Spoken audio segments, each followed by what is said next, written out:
मुझे जानते तो है ना सब। या इंट्रोडक्शन देना है? देखिए कि हर कैंडिडेट को ऐसा फील होता है कि आज नहीं हो रहा है, नहीं हो रहा है। वो जो मतलब टाइम आता है जब हम डिमोटिवेट हो जाते हैं कि हम बहुत थोड़ा पढ़ रहे हैं या हमसे तो हो ही नहीं रहा है। तो ऐसा सबके साथ होता है, मेरे साथ भी होता था। मतलब आप कुछ ऐसा पॉइंट ढूंढिए कि आपको लगे कि उससे आप मोटिवेट होते हैं। तो बीच बीच में ऐसा भी नहीं है ना रोबोट बन के पढ़ना है। मुझे लगता है 8 आवर्स मोर देन इनफ है। 8 आवर्स मोर देन इनफ है अगर आप अच्छे से पढ़ रहे हैं। मतलब ऐसा नहीं कि बस बुक खोल के 8 घंटे कंप्लीट हो रहे हैं, ऐसे नहीं। 8 घंटे आपको अच्छे से पढ़ना है, मतलब मन लगा के कि आप उस टाइम सिर्फ पढ़ाई ही कर रहे हैं। मैं जब डिमोटिवेट हो जाती थी कि नहीं हो रहा है, नहीं, मैं बुक्स बंद करती थी, मैं अपनी मम्मी से बतियाती थी 1 घंटे आराम से। ये पढ़ाई की बातें नहीं, मैं और बातें इधर उधर की जो भी होती हैं वो आराम से। फिर मुझे लगता था हाँ खूब टाइम खराब कर लिया है अब मैंने। और फिर मुझे लगता था कि हाँ मतलब आपको ऐसा काम करना है जिससे आपको एनर्जी मिले, आपको लगे कि हाँ भाई अब पढ़ना है।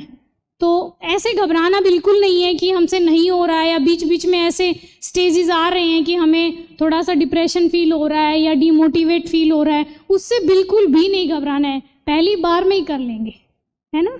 हेलो, बोलिए। Good evening ma'am. Good evening ma'am, मैं ये पूछना चाहती हूँ कि प्री को लेके अंदर बहुत डर रहता है कि प्री नहीं निकलेगा तो मेन कहाँ से निकालेंगे।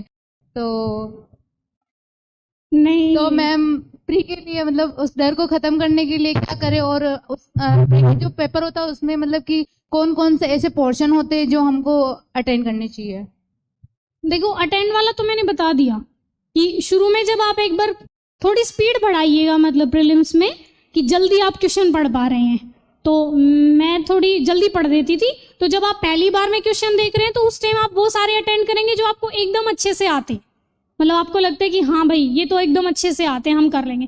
फिर जब आप दोबारा करेंगे, मैं क्या करती थी, जैसे जब अटेंड करती थी जो आ गए वो तो सीधा निशान लगा लिया, और जो मेरे को लगता था थोड़ा डाउट है, मतलब मैं करूंगी जरूर लेकिन थोड़ा डाउट है, उन पे मैं ऐसे मतलब सर्कल लगा देती थी, ताकि जब दोबारा मैं मतलब आऊँ गो थ्रू करूँ तो मुझे आसानी रहे कि हाँ ये वाला करना है अटेम्प्ट हर हाल में, बस ध्यान से देखना है। और जो बिल्कुल ही नहीं आता था वो एकदम लास्ट में, अगर आपके पास टाइम है, आपको लगे शायद क्वेश्चंस बहुत कम अटेम्प्ट हुए हैं, सिर्फ फिर करें।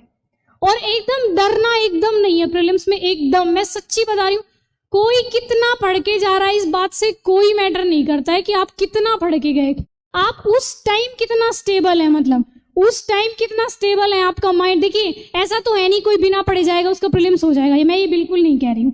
पढ़ना है, लेकिन पढ़ाई सब करते हैं, ऐसा कोई बच्चा नहीं है जो यूपीएससी करने आया और वो पढ़ता नहीं होगा, लेकिन हमें उस टाइम स्टेबल रहना है। इस बार मेरा रिजल्ट है, उसके 5 दिन बाद प्रीलिम्स था, और रिजल्ट नहीं आया था तब तक वैसे पढ़ाई नहीं हुई कि रिजल्ट आएगा तभी देखें, और रिजल्ट आ गया उसके बाद 5 दिन तक तो यही रहा कि रिजल्ट आया।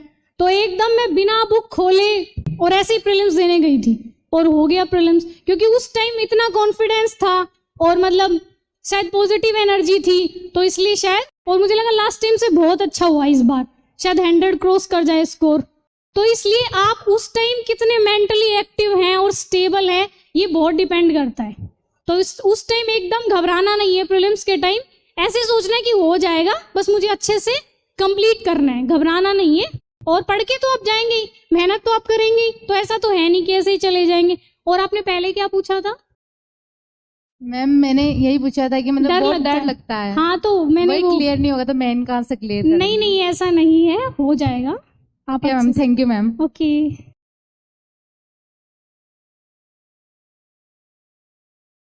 मैम एनसीईआरटी कंपलसरी है क्या? एनसीईआरटी आपने कौन कौन से सब्जेक्ट की पढ़ी थी और हम कौन